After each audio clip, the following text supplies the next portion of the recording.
From JBS Studios in Greater New York, this is the JBS News Update with Teisha Bader. I'm Teisha Bader with the JBS News Update for Thursday, April the 5th, 2018. Israel's Air Force thwarted a terror attack last night. A Palestinian armed with an assault rifle was discovered overnight approaching the Gaza security fence. He was hit by a targeted strike from an Israeli fighter jet and later died. He was named as 23-year-old Mujahid al-Qudari, and according to the IDF, he was sent to commit an attack by terror group Hamas's armed wing. The IDF later released night vision footage which shows al-Qudari holding a weapon creeping up to the fence. Hours after the incident, the terrorist's body was retrieved and examined by Palestinian authorities, who said al-Qudari was armed with an AK-47 and also with grenades and an explosive vest.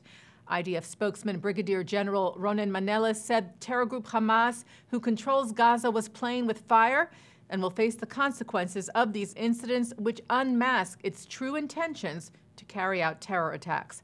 As we have been reporting to you, tensions at the Gaza fence have been high since Friday, when some 30,000 Palestinians amassed along the fence, some of whom threw rocks, Molotov cocktails, burning tires, and in at least 2 cases, according to the IDF, live gunfire at IDF soldiers, and tried to breach or damage the security fence. There were approximately 16 to 18 fatalities reported on the side of the Palestinians on Friday, most of whom were said to have been members of Palestinian terror groups. The IDF said it operates according to its rules of engagement and only targeted those protesters who represented a direct threat to Israeli soldiers. More demonstrations are expected tomorrow. And in the West Bank, Israeli security forces arrested a Palestinian man who tried to enter the Tomb of the Patriarchs in Hebron with a concealed weapon. Border police found a box cutter on the man and took him for questioning. The site, which is holy to both Jews and Muslims, has been a frequent target for would-be terrorists.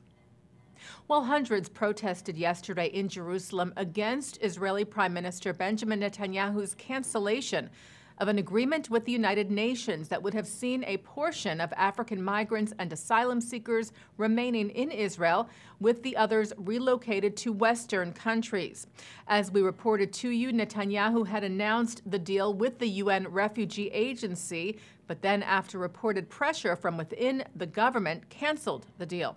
The Israeli government said today that there was a high probability that the migrants would be deported to an unnamed country, which many believe to be Uganda. But there continues to be conflicting reports about that. The president of Honduras will be the first foreign leader honored at Israel's official Independence Day ceremony. Juan Orlando Hernandez will travel to Israel later this month and accompany a torch lighter at the opening ceremony of Israel's 70th anniversary of independence on April the 18th at Mount Herzl in Jerusalem. If you recall, back in February, Honduras was one of only 8 countries that opposed a UN General Assembly resolution condemning U.S. President Donald Trump's recognition of Jerusalem as Israel's capital. As a side note, Hernandez's participation at the ceremony will require the presence of Israeli Prime Minister Netanyahu to also attend, which is not tradition. The Speaker of the Knesset is normally the highest-ranking official at the annual ceremony.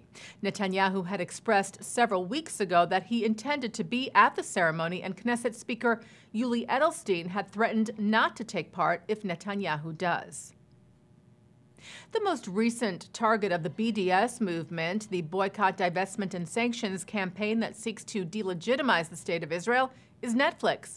In a letter to the American entertainment company, BDS supporters claimed that the Israeli political thriller Fauda showed racist propaganda and was hostile to the Palestinians, demanding that Netflix remove the popular series or face legal consequences. Well, just a few days later, over 50 Hollywood executives fought back, sending a letter of support to Netflix, calling the BDS pressure a blatant attempt at artistic censorship. The American Jewish Committee has opened its newest office in Bulgaria. The Sofia branch is the global Jewish advocacy organization's 6th post in Europe. and its director was named as Victor Melamed. AJC CEO David Harris said for more than 2 decades, Victor has been a close AJC friend, a tireless advocate for the well-being of Bulgaria's Jewish community, and a driving force of the Bulgarian-Israel and Bulgarian-U.S. relationships.